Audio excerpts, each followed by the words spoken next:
राम राम सभी को। मैं हूं आपका अपना डॉक्टर वीर सिंह गुर्जर एम्स रायपुर से। तो आज मैं आपके लिए वीडियो लेके आया हूं स्ट्रोक के ऊपर। जी हाँ दोस्तों, स्ट्रोक के ऊपर ये वीडियो है और ये एल्गोरिदम है, मतलब ये प्रोटोकॉल है जो प्राइमरी जो स्वास्थ्य केंद्र हैं, जो भी हमारे गांव में हैं, ग्रामीण क्षेत्रों में हैं, और जो भी डॉक्टर्स हमारे गांव में छोटे लेवल पे प्रैक्टिस कर रहे हैं, उनके पास अगर पेशेंट इस जो सिम्टम्स मैं बताऊंगा उनसे आता है, वो प्रेजेंट करता है, उनको बताता है, तो उनको आगे क्या करना है उनके मैनेजमेंट के लिए और कब उनको रेफ़र करना है, ये सारी चीज़ें हम आगे वीडियो में बताएँगे। तो इस 5 से 6 मिनट का ये वीडियो रहेगा, तो आपको इसको ध्यान से सुनना है और अंत तक ज़रूर देखना है, क्योंकि इससे किसी की जीवन बच सकता है, मतलब किसी ना किसी का। क्योंकि जब आप इन सारी चीज़ों को देखेंगे, स्ट्रोक हो जाता है, उसके बाद में हाथ-पैर चलना बंद हो जाता है, काफ़ी सारी दिक्कतें हो जाती हैं। तो उन सारी चीज़ों को ध्यान में रखते हुए मैं ये वीडियो लेके आया हूँ। Algorithm for stroke patient at primary health care centre, ठीक है? अब हम आते हैं कि कैसे क्या मैनेजमेंट है।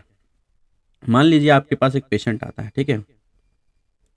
उसको सबसे पहला सिम्पटम्स जैसे आता है, जैसे आपको उसको क्या लॉस ऑफ कॉन्शियसनेस होगा, मतलब वो बेहोश होगा, not oriented to time place person भी हो सकता है। उसके बाद में उसका जो सबसे इम्पोर्टेंट सिम्पटम रहता है स्लरिंग ऑफ स्पीच, मतलब वो बोल ही नहीं पा रहा है, हरे राम।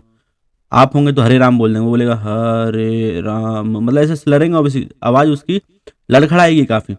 लॉस ऑफ बैलेंस हो जाएगा, गिर जाएगा, खड़े होके गिर जाएगा, ठीक है? लॉस ऑफ कोऑर्डिनेशन, आप कुछ उसको उठा के देंगे तो वो नहीं उठा पाएगा। तो ये सारे अगर सिम्पटम हैं, तो कहीं न कहीं स्ट्रोक उनको आया है, मतलब न्यूरोलॉजिकल समस्या है। और जो ब्लड वेसल है, मतलब जो खून की नली है, जो जिस हिस्से को सप्लाई करती है, उसका जो फंक्शन है वो कम हो जाएगा।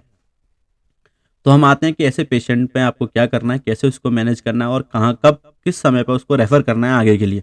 तो अगर आपके पास पेशेंट आता है, ठीक है, और उसके सिम्पटम्स है ना विदिन आवर्स में रिज़ॉल्व हो गए, ठीक है, 1 घंटे के अंदर में उसके सिम्पटम रिज़ॉल्व हो गए, तो आपको क्या करना है, उसकी हिस्ट्री लेनी है 4 चीज़ों की। सबसे पहले लेनी है कि स्मोकिंग, क्योंकि ये रिस्क फैक्टर है। जो भी लोग ये करते हैं उनमें स्ट्रोक आने के चांसेस नॉर्मल जनता के कंपैरिजन में काफ़ी बढ़ जाते हैं। स्मोकिंग की अगर हिस्ट्री है, एक्सेस अल्कोहल कंजप्शन तो नहीं है, तो अल्कोहल पे भी बहुत ध्यान देना है, लेना ही नहीं है अल्कोहल।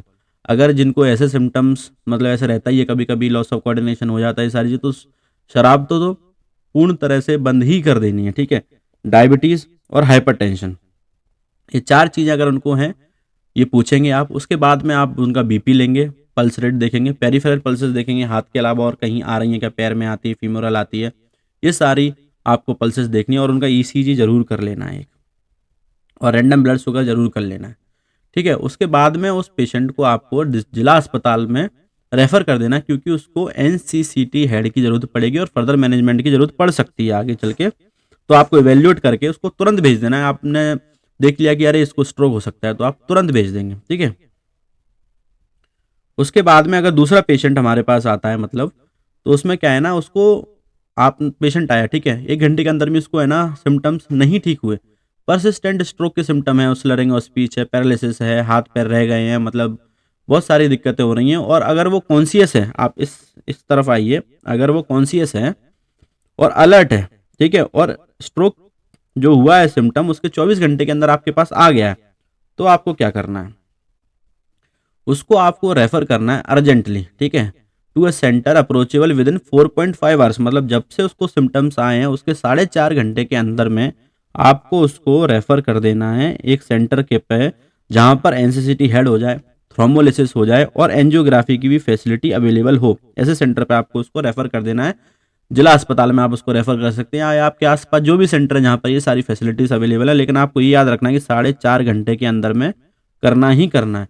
सबसे इम्पोर्टेंट है 4.5 घंटे, 4.5 घंटे सबसे इम्पोर्टेंट है। मैं फिर से उसको मार्क कर रहा हूँ, इसको जरूर ध्यान रखिए। 4.5 घंटे के अंदर में थ्रोम्बोलिसिस कर देंगे तो सिम्टम रिजॉल्व हो जाते हैं, और उसके बाद फिर बहुत सारी समस्या हो जाती है, तो उसका जरूर ध्यान रखना है। दूसरा पेशेंट, तीसरा पेशेंट आपके पास आता है, मान लीजिए, ठीक है, वो बेहोश है, अल्टर्ड कॉन्शियसनेस उसको है, ठीक है, अल्टर्ड कॉन्शियसनेस है, ठीक है, सीवियर हेडेक है, बहुत भयंकर सर दुख रहा है उसका, और नेक है ना वो स्टिफ है, मतलब गर्दन बहुत अकड़ सी गई है। तो इन सारी चीज़ों जब उसको होंगी तो आप उसको देखेंगे, बेहोश है, ओरिएंटेड ही नहीं है कि वो कहाँ पर है, कौन सी जगह है, तो मतलब सीरियस कंडीशन है।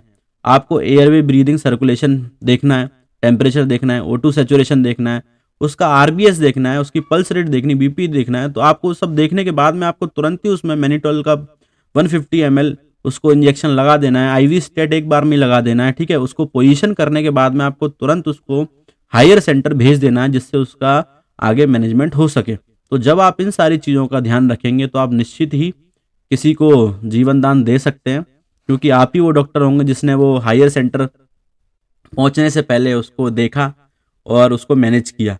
तो ऐसे ही आप जागरूक रहें और स्वस्थ रहें। मिलते हैं अगले दिन अगले एपिसोड में एक वीडियो के साथ। जय श्री राम।